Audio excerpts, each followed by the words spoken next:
Hello everyone, I'm Brian. Welcome back. Let's go ahead and continue. Yes. All right. Yes, there's a question. Please come forward. You have to speak in the microphone. Please tell us your name. I know your name, but for the internet audience, please sit. Yes. I'm Bill. Please sit. When we read the Gospel of Ramakrishna, over and over again he says, God has become all this. He's Yes. become all beings, serve Jiva as Shiva. And we've heard from Holy Mother that Ramakrishna is definitely an Advaitin. Oh. But these statements that God has become all doesn't sound like the world is a rope which we mistake for a snake. So my question is Ramakrishna a Shankara Advaitin? Okay, difficult question, but thank you, Bill. But these are the questions that I enjoy. I was going to say, the question sounds like he's saying that that if the world is God, the universe, everything is God, then how are we confusing? This is my question originally some time ago. How is the rope? How are we seeing a snake instead of the rope? It should be the rope at all times. It should never be the snake. I believe that's what he's trying to ask there. And this is the reason why I strongly believe in what I remember Swami Vivekananda saying this. Sorry, did I say that right? Swami Vivekananda, and I think he did. I think Swami Srirama Krishna as well has said that this world is real. Don't think of it as fake. This is what I choose to believe, and it's pretty obvious that most people believe this world to be real. Now, I guess the idea is that the Maya in this is the fact that we see ourselves as separate from the world, but we're all part of the world, which I can agree with as well. But the fact that this world is still real, I guess I'm still trying to narrow down how to define these two things, and I definitely need to get into more Swami Vivekananda's teachings as well. First of all, a traditional Advaitin would summarize his position as Brahma Satyam Jagat Mithya Jiva Brahmeva Napara, which means the rope snake example which you mentioned. Brahman alone is real. The world is an appearance. And who am I? A real or an appearance? You are real. You are none other than Brahman. Brahman is real, the world is an appearance, and you, the individual being, you are actually Brahman. Now when Ramakrishna says, everything in the world is Brahman, is God, and worship everything as Shiva Jnani Jiva Seva, worship all Jivas in the knowledge that it is Shiva, it can very well be interpreted in terms of traditional Advaita. Why? You said that it doesn't seem to quite match the rope snake example. Mm-hmm. It does actually. The way we are seeing the world, how do we see the world right now? Unless you are enlightened, right now the way we understand the world is, these are human beings. Some of them are my friends, some of them I don't like, some of them I like a lot, some of them I'm indifferent to. And these are birds, these are animals, these are insects, these are insentient things like tables and chairs and buildings and atoms and galaxies. This is how we see the universe. We actually do not see the universe as God, Brahman. We read about it, we hear lectures about it, but we do not see it. We are seeing the snake, we are not seeing the rope. Even on Ramakrishna's position, actually when he says everything is God here, we don't see it that way. It sounds nice. It's nice to think about it, but actually we don't feel it. He feels it. I guess it's going along the lines is that, well, I guess I'm just repeating what I'm saying, but as we see the world through our eyes, we are seeing it as the snake and not the rope, whereas Srirama Krishna is seeing the world as the rope and not the snake. And what is that difference, though? And that difference is the fact that I guess Srirama Krishna, again, I'm not too sure, I'm taken from all the experiences that I've learned from this, is that this universe, everyone is this one thing called Brahman. And that's the reason why That's the reason why there's no difference between you and me, no difference between us and the objects, the animals, air, space, whatever. Whereas the people who are seeing the world as a rope, as a snake, is seeing that I am myself. This is an individual thing. We're not the same. Me, you are not the same. We're two different beings, two different organisms or whatever, and that we're not connected in any ways. Unless we happen to be friends, then maybe we have some connection there, but outside of that, if you're a stranger, there's no connection between us. And that's the snake. Whereas Srirama Krishna, Swami Vivekananda, or people who are enlightened see me and you as the same as him, as them, and sees the animals as them, as everything as them. There's no difference between them and us. Whereas the snake viewers see everything as separate entities, and that's what I guess Sadhguru talks about yoga as unity. So they see everything as one. That's the thing that I'm trying to. How can I explain that to someone who doesn't follow Eastern philosophy? Even by doing this thought thing in my head, I don't know, a thought experiment or whatever, it also helps me understand it. How do I explain it? How to explain it so that I can understand it, so that I can explain it to other people? So by asking how to explain it, I get a deeper understanding, a better understanding for now. I won't say deeper, better understanding of it. Whether it becomes deeper or not, that's a different story. For him, it's a reality. He sees the rope, we see the snake.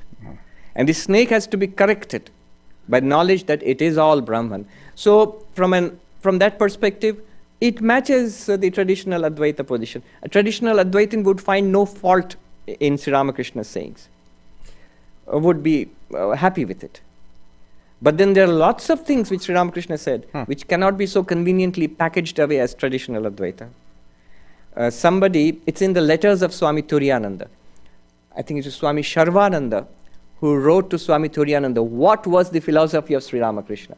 Somewhat like your question. Was he a non-dualist? Was he a qualified monist? Was he a dualist?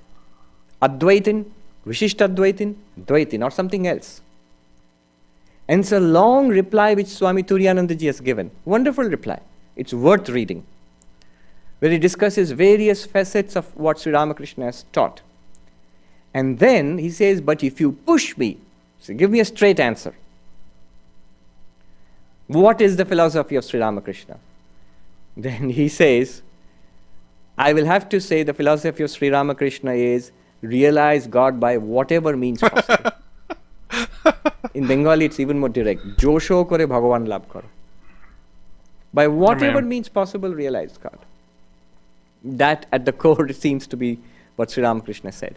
But he gave a lot of emphasis on Advaita, because he said, base yourself on Advaitic knowledge and then practice whatever you want to practice. One of the things he said. But then he also put tremendous emphasis on bhakti, love of God. Yeah. But good question. One more question from the internet audience now. Yes, we'll come to you. There was a question here also? Yeah, there too. Now a question from the internet audience. This question is from Vishesh. In his discourses, Swamiji mentions that everything we experience in our lives are objects, such as the body, thoughts, memories, and that even the sense of I is also an object. If the sense of I is an object I'm aware of when awake, it must be in the waking mind. How then do we claim that it was I who was in deep sleep? How do we have the memory of the blankness of deep sleep in the waking mind? This question has been troubling me, and I would really appreciate it if he could answer this in the next Q&A session. Do we really have memory of blankness, though? I don't, we do know that there's a there's a portion of our life missing. We assume blankness when we go into deep sleep, or when we don't have dreams. Memory's very finicky whenever you're sleeping, because according to scientists, we have 2 to 3 dreams every night, I don't know if that's true or not, though. But I will say there is dreams happening at least, say, twice a week. But we don't always remember it all.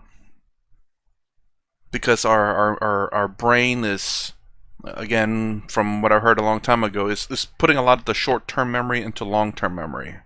So it's constantly accessing that data, and eventually you become aware of it sometimes. Or your memory remembers it sometimes. It's really weird, though. Sometimes you remember it, then a few hours later I forget the dream completely. Anyways, but yeah. But do we actually have memory of it? I don't think we have memory of it. Memory of blankness. Do we have memory of it? Like, I mean, when you think about it, you're just thinking about blankness. I remember that blankness one time. No, you just know there's times. That's an interesting question. I mean, and not so philosophical or anything like that, but it's just that there are blank moments and times where our memory, if it records it or doesn't record it, there's no difference. Recording blankness or not being there at all is the same thing, roughly, is it not? Anyways, I'm thinking so deep into that because that's kind of, do we actually have memory of deep sleep? I don't think so. I don't think so. I don't think we have memory of deep sleep. I don't think we have memory of coma. Because when coma, and I think about this too, or thought about this too, about the blankness, because people who wake up in coma, I believe, have no memory of what happened, no concept of time. And also sometimes I've heard people in coma are kind of aware, but can't do anything, can't say, move, do nothing. So, mind you, I believe that they are in fact just like kind of waking up, I suppose, maybe at certain points, like their brain becomes active, but because in order for you to remember, I believe the Atman itself doesn't have memory, right? So, because it's unaffected by the world, it has no memory, no emotion. It's unaffected by memory, emotion, whatever. The only time we have memories because of our brain. That's what since our brain is. It's just big old storage, data storage. So during a coma, I'm sure that we wake up to record a few things and we're just aware of it. But anyways, yeah, I don't think we record anything when we're in deep sleep, in a coma, or have any kind of blankness. When you pass out, it's another thing too. Anyways, so it's Swami here. I went too far into that one. That's a subtle question. I'll repeat it for you in case you missed it. He says in Vedanta, all of these are objects for consciousness. Quite clearly, look around you. Everything that you experience is an object and you are the subject in your experience. Isn't that true? If you look at your body, that's the same thing. The body that you experience is an object in your awareness. The mind that we experience, if you experience the mind, then mind is also an object. And in the mind is the ego, the I. If you feel it right now, I. If you feel it, if you experience it within yourself, no matter how subtle, it's still an object. Now this I disappears in deep sleep. Mm-hmm. And yet, when I wake up, in deep sleep we don't feel I am sleeping. Of course not. If you feel that, you are not sleeping. This is just a blankness. But when we wake up, you say that I slept. And yet that I was not there. It's an object which was not there in deep sleep. Mm-hmm. Now the question is, how do you reconcile this? Yeah. I, who am not there, I claim that I slept. It's a very subtle question. And if you can answer this question and grasp the answer to this question, at the very least you have grasped Advaita. And at best you'll get enlightened. That's how powerful this question is. Really? Here is, the question points to a fault line in Maya. There is a crack in this illusion we are living. And this question actually points to that fault line. If you investigate there, Maya does not want you to investigate. She'll direct you here and there. But if you investigate there, the crack widens till the whole illusion disappears and the truth is revealed to you.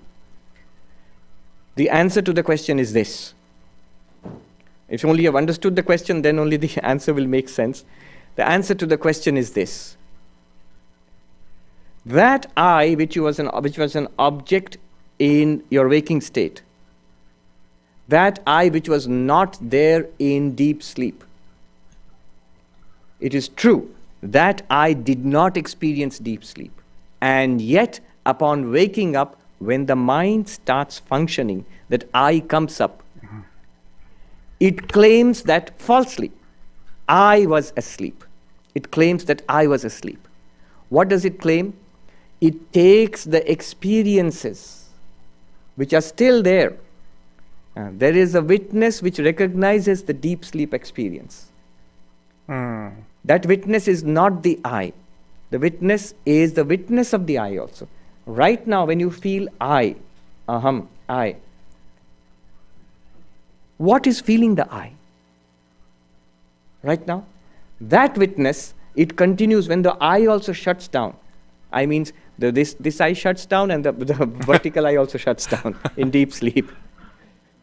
That witness continues. And the experience of deep sleep, is a technical point, the experience of deep sleep is recorded in Ajnana, in the Anandamaya Kosha. The answer you'll find in Vedanta Sar, it says, Ati sukshma bhi ajnana vritti bhihi. By an extremely subtle movement of Ajnana, Anandamaya Kosha, this experience of deep sleep is also recorded. Now the interesting thing happens is, when you wake up, the mind starts working and I comes up. And those experiences are there. And the I falsely, mischievously, coolly takes up the experiences of that and said, I was asleep. The ego was not there. The witness experienced, the real Atman, the Sakshi, experienced the deep sleep experience. Illumine that. That's why deep sleep, you see the paradox of deep sleep. Each of us say that we experienced deep sleep. Yet that experience was not of the subject-object kind of experience which we are having right now. Because we cannot actually say that I was there and I experienced deep sleep. I was sleeping deeply. No, we can't say that. And yet we cannot in all honesty deny that we have all experienced deep sleep. Do you see this? Put these two facts together. Then something startling emerges. What experienced deep sleep? What is it in you that experienced deep sleep? The witness. And instead of answering that quickly, can you actually trace it back? Can you try to feel it? Because that real witness is right now. It's present right here. Can you get some clarity about it? What will happen is you will be free of the ego. You will realize I am not I. Shankaracharya, when he sings, Manobuddhyahankara chittani naham, look at the contradictory nature of that line. He says, I am not the mind, I am not the intellect, I am not the memory. They're all objects. But funnily enough, he says, I am not the ego. Ego means I. Literally, if you translate that, put it on paper, it will read, I am not I. We sing it happily and think it's very profound. But what a stunning thing he has said. I am not I. Think about this. I, the one which is, right now you say, I am sitting in this room and I am listening to the talk. Clearly, the ego is saying it, and the ego is right. The ego is right here. But that ego, when it says, I experience deep sleep, it's a false statement. And yet something did experience deep sleep. Put these two facts together, and something startling will reveal itself. Is he saying that you cannot say I because I is not I? Anytime you say I, you're referring to the ego and always to the ego? You cannot... Oh my gosh. When he was saying it made so much sense, I need to listen to that again. But... before, I was going to pause it a little bit earlier, but I figured I'd let it go through. And he was saying a lot of things I was about to say, which was, I attached, whenever he said the I and the ego, so essentially I was thinking the ego is the emotions, But then he also said that no, the ego is also the experience. So the ego is essentially what you experience in life. Your emotions, everything really. Everything in life itself. Your memory, your emotions, your experiences, your actions is all based on the ego. I'm trying to think, how do you...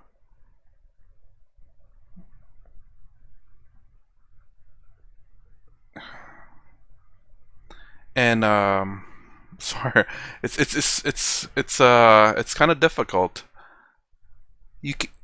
So it's almost like saying that you cannot say I. You cannot experience yourself, which I think has been saying a long time in this video. It's like it's to go back, because you cannot be the subject. I'm sorry, you cannot be the object. You're always the subject. So therefore, you cannot experience yourself. But yet they say you have to experience yourself behind the blankness, the darkness, the whatever. It's like it was always so confusing. But at the same time, can you or can you not experience yourself? And anytime you say I, anytime you think, anytime you have an emotion, a thought, or an action, it's always the ego, never you.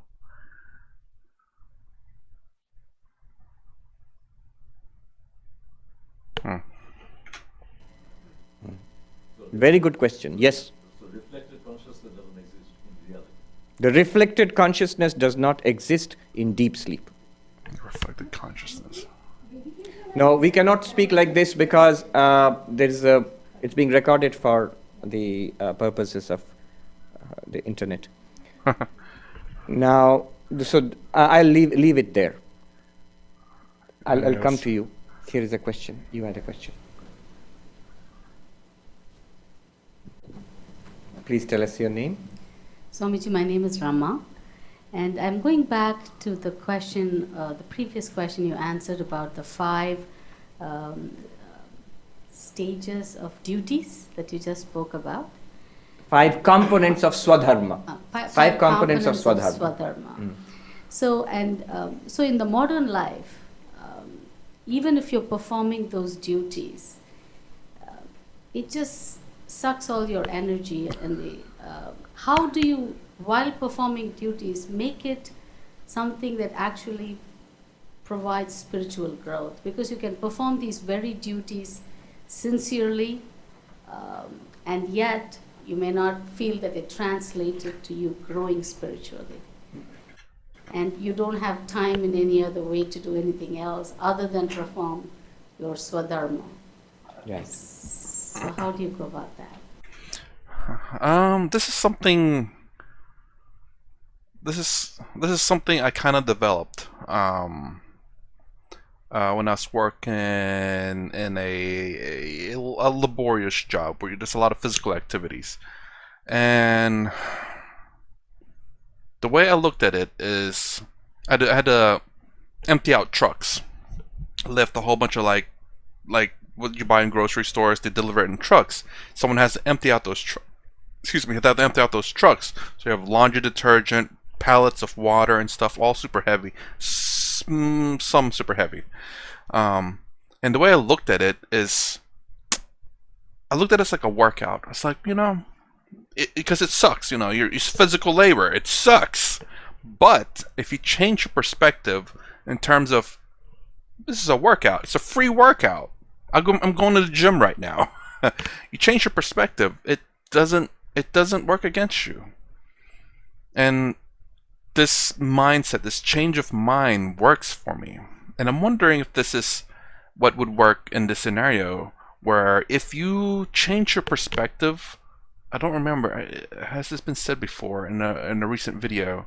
But if you change your perspective, actually I think it was the Buddhist one. Yes, it was the Buddhist video that I reacted to. If you change your perspective, why am I keep doing this?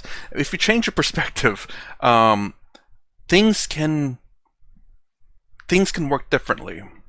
Like I said, me unloading the trucks, it's hot in the truck. You get sweaty. It's exhausting. But if you look at it as a workout, you look at it a little bit more in a positive light. So what she's saying about, how do you do these duties and do it for your spiritual growth? And this kind of goes along the lines of bhakti a little bit. Devote these activities that you're doing to your God that you love, or devote these to your karma yoga. As a matter of fact, I read a comment saying, yes, we do all karmas, but it's not karma yoga. Karma yoga is what you're supposed to do as your dharma, which I guess I need to make sure I clarify that, and I need to realize that karma yoga and your karma are two different things. What you do in life is what you attain karma, whether it's good or bad. Karma yoga is making sure you do your duties without any kind of expectation. Thank you for the comment for that. So, kind of like this, you can do it as a karma yoga, do it as a duty, and expect nothing from it. Do it as bhakti yoga, a devotion to a God that you love. I like to look at it as devotion more than love to a lot of degrees. I don't know if they're interchangeable in bhakti yoga, but as a devotion to betterment of yourself, even that, it becomes easier to do things that could be hard. Washing your car, which I just did, as a way to make your car nicer, and it makes you, I mean, I don't know if this is considered like materialistic or anything, but it's just a pleasant thing. Something happy. Again, not necessarily an expectation, but just nice.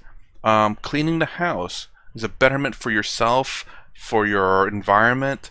Going to the gym, betterment for yourself. A devotion to yourself.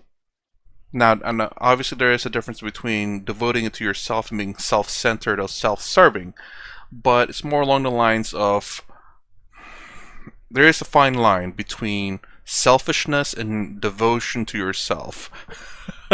And I'm doing it more along the lines of a betterment to yourself so that you can be better to other people.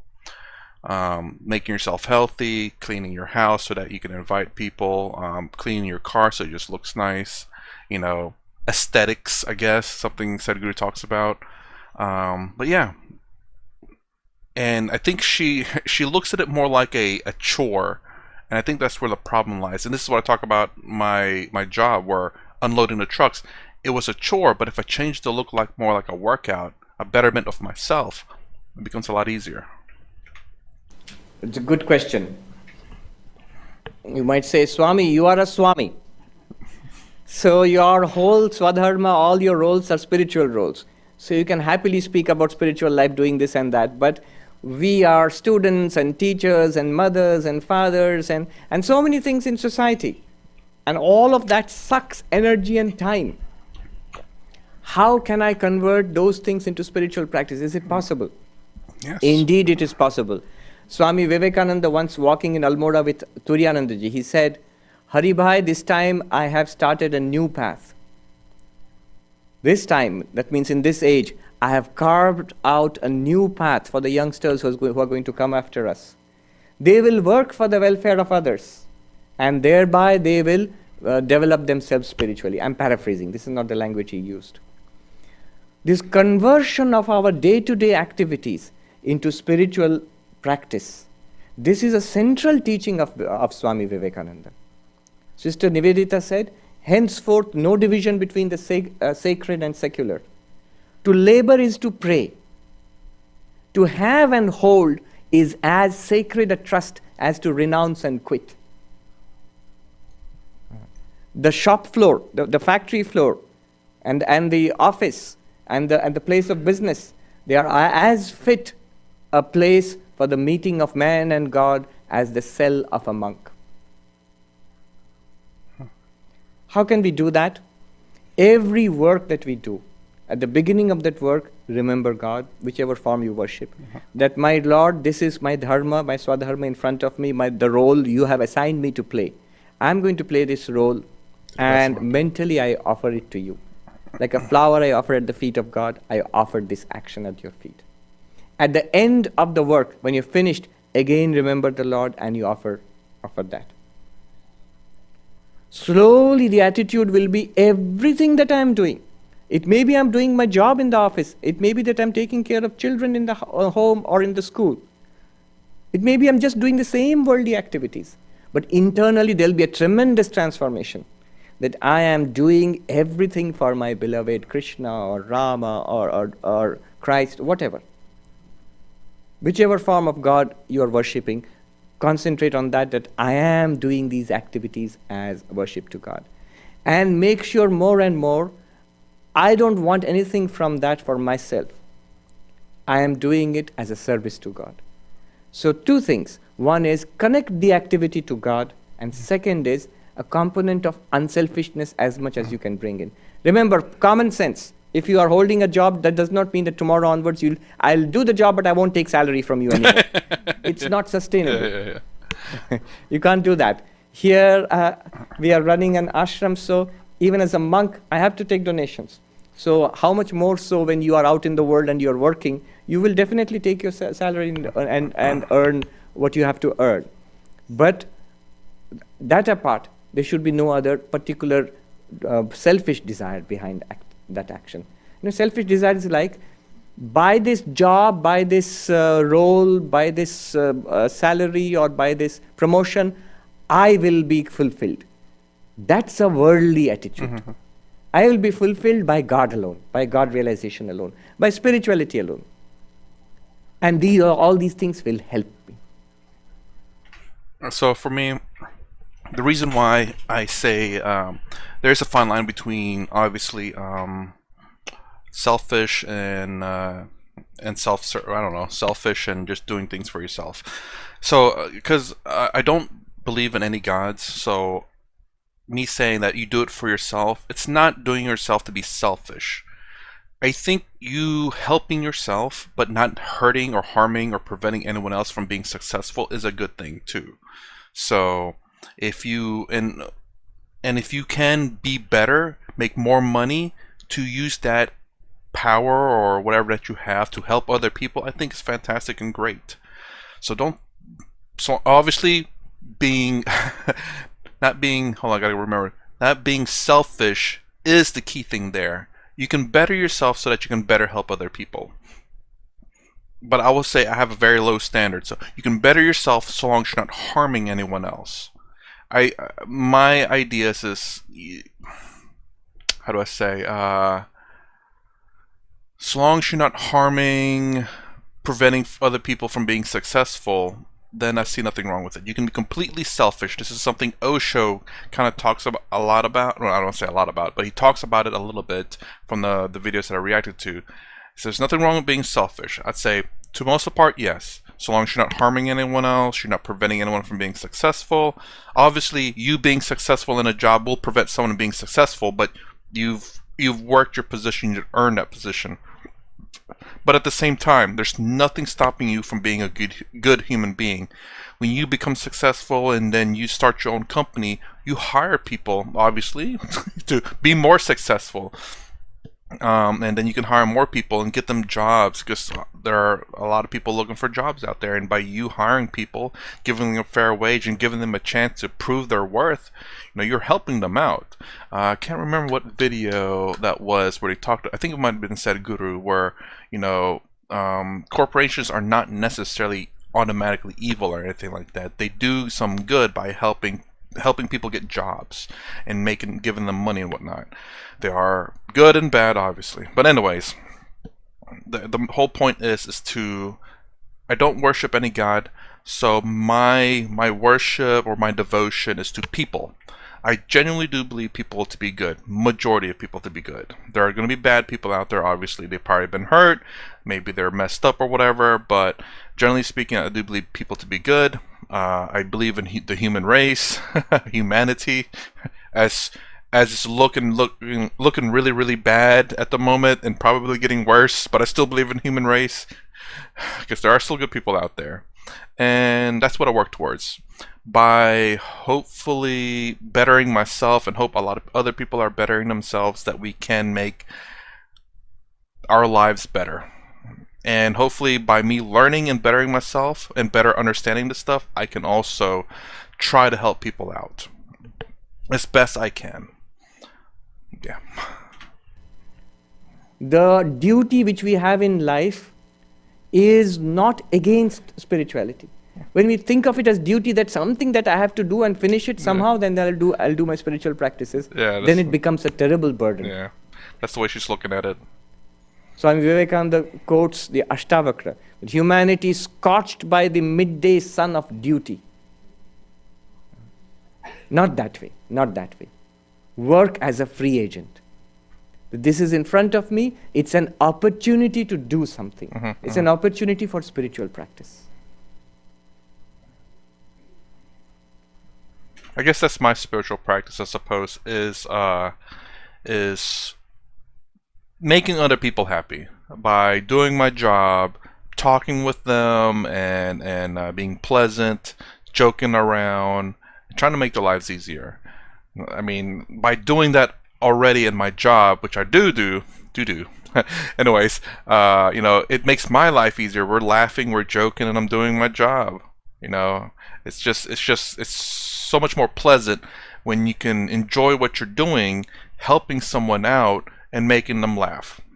But yeah, life becomes a lot easier. There's less suffering. Again, that's my objective in life, is less suffering.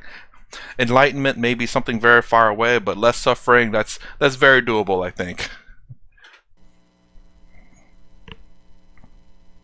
There was a quote yesterday, a devotee showed me a quote on her computer. Oh, quote, not a Different goat. wonderful quotes. One of them was from a Japanese Zen master, Dogen.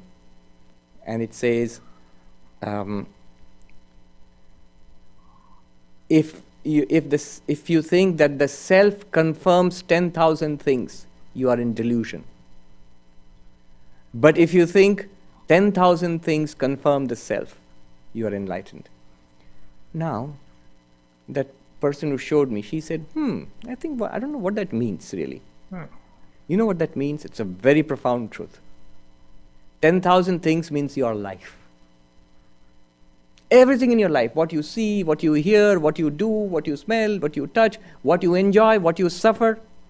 If you think that's what you are doing in life, all of this, you say, yes, you are in delusion, according to Dogen. If all of them point back to the spirit within you, then you are enlightened. Okay. If 10,000 things point back to God within you. So one way, in a bhakti way, in a karma yoga way, if 10,000 things of your life, if you can connect to God, if God is the golden thread running through all of that, then even if you're not enlightened, you are well on your way to enlightenment. If that does not appeal to you, if you are impersonalistic by nature, non-dualistic by nature, then you say, put the word God out of the equation. I, the pure consciousness. What you eat, it just is something that is revealed to you in your consciousness. What you do is revealed to you in your consciousness. Everything that happens in life shines in your awareness. Use that to become aware of the awareness. Like you would use a mirror. Do you use a mirror to look at the mirror, or do you use the mirror to look at your face? When you're looking at the mirror, are you looking at the glass? Usually not. You're looking at the reflection. Similarly, everything in the life is a mirror which reveals God to you. When you're looking at life and say it reveals life to me, mostly unhappy, then you're looking at the glass in the mirror. You're not looking at the reflection. Okay. One more question from me. Okay, actually, I'm going to pause right there. So yeah, so again, he talks about those who do not believe in God, which, again, I don't. There's no evidence or proof or whatever for me. But again, much like he said, was it Srirama Krishna earlier about, whatever gets you closer to God, or I like to replace God to enlightenment, whether that's through a God, multiple gods, or through whatever method it may be. I 100% support that. Again, the biggest ideas the biggest thing that I say is, if it makes you happy and you're not harming anyone else, by all means. And that's the biggest thing. Understand, be responsible, don't do harm to other people. But yeah. Anyways, that's the end of this part. I guess this is going to be maybe a 3 or 4-parter. Anyways, if you like my content, please consider subscribing, thumbs up, thumbs down below. Thanks for watching. I'll see you in the next vid.